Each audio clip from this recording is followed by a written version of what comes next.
Olá, trilheiro, olá, trilheira! Vamos começar essa aula de revisão falando sobre os honorários sucumbenciais. Então, pelo artigo 85 do CPC, a sentença condenará o vencido a pagar honorários ao advogado do vencedor. São os honorários sucumbenciais. Quem perdeu no processo, digamos assim, paga ao advogado da outra parte. Regra importante também, nos casos de perda do objeto, os honorários serão devidos por quem deu causa ao processo. Lembrando que quem deu causa ao processo não é sinônimo de autor do processo, mas sim quem deu causa ao ingresso daquela ação. Então, por exemplo, já tinha um direito ali líquido e certo, a parte não entraria com a ação a princípio, mas como a outra não cumpriu, ela entrou. Então, nesse caso, considera-se que realmente quem deu causa ao processo não é sinônimo do autor. Temos também a natureza alimentícia dos honorários. Tem os mesmos privilégios de créditos trabalhistas. Isso aí, vocês vão ver que tem vários direitos dos advogados aí na nossa legislação processual civil, que é justamente fruto de um lobby da OAB, dos advogados, para que os direitos dos advogados sejam resguardados, inclusive e principalmente legalmente. Temos aí também a capacidade postulatória. A parte ela só poderá falar em juízo se representada por advogado regularmente inscrito na OAB. E é lícito a parte postular em causa própria se ela tiver habilitação legal, ou seja, se você for um advogado, você pode falar por você mesmo. Caso contrário, é preciso que você contrate ou receba assistência de alguém que tem essa capacidade postulatória. E como funcionam os atos de urgência? O advogado ele precisa de procuração para atuar. Mas e se tiver algum fato aí urgente, a parte poder perder o direito? Bom, nesse caso, o advogado ele vai poder postular em juízo sem procuração, mas só se for para evitar preclusão, decadência ou prescrição, ou para praticar ato que seja considerado urgente. Após a prática desse ato, o advogado deve, independentemente de caução, exibir a procuração no prazo de 15 dias, que pode ser prorrogável por mais 15 por despacho do juiz. E o ato que não seja ratificado, ou seja, se o advogado não apresentar essa procuração depois, vai ser considerado ineficaz relativamente àquele em cujo nome foi praticado. E aí vai responder o advogado pelas despesas com que tenha sido arcado e por perdas e danos também. Outros direitos dos advogados na legislação processual que nós temos é o direito de examinar, de ter acesso aos autos, ou seja, ao advogado é assegurado o direito de obtenção de cópia, registro de anotação e de acesso aos autos, salvo em segredo de justiça, que nesse caso só as partes e o advogado constituído que terá acesso a esses autos. O advogado também pode requerer como procurador vistas dos autos de qualquer processo pelo prazo aí de 5 dias e também pode retirar os autos do cartório da secretaria pelo prazo legal sempre que lhe couber falar por determinação do juiz nos casos previstos em lei, nos casos e no tempo previsto ou em lei ou no despacho do juiz. E o advogado ele pode renunciar a qualquer tempo. O que ele precisa fazer para isso? Ele precisa comunicar sua renúncia ao mandante. E importante, para que não haja prejuízo, nos 10 dias seguintes, salvo se a parte constituir um novo advogado, o advogado ele continua representando o mandante para justamente evitar esse prejuízo aí nesse prazo de 10 dias. Entrando aí na questão da intervenção de terceiros, vamos falar um pouquinho sobre as mais importantes, as que mais caem em provas.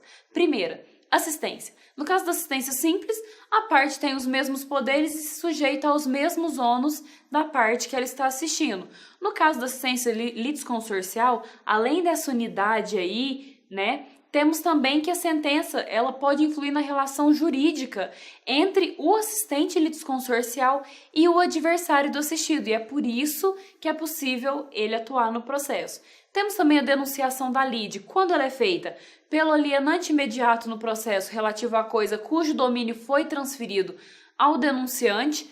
Por quê? Para exercício da evicção. O imóvel ele foi vendido estando impossível, em iminente litígio. Então, ele pode denunciar a lide daquele alienante imediato para que ele possa realizar o exercício da evicção.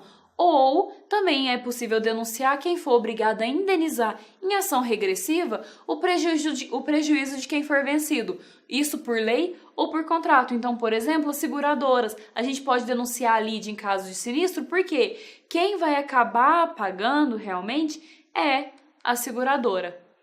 Se o denunciante for vencido, aí o juiz passa ao julgamento da denunciação. Então é como se aquela denunciação ficasse quietinha ali, não é igual a assistência, que o assistente ele atua junto com a parte.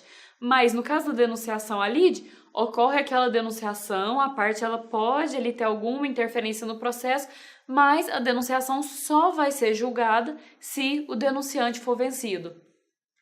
Quanto aí aos juízes e auxiliares, é importante lembrar do princípio do non liquid ou princípio da inafastabilidade do controle jurisdicional ou da obrigatoriedade das decisões jurisdicionais. O que é isso?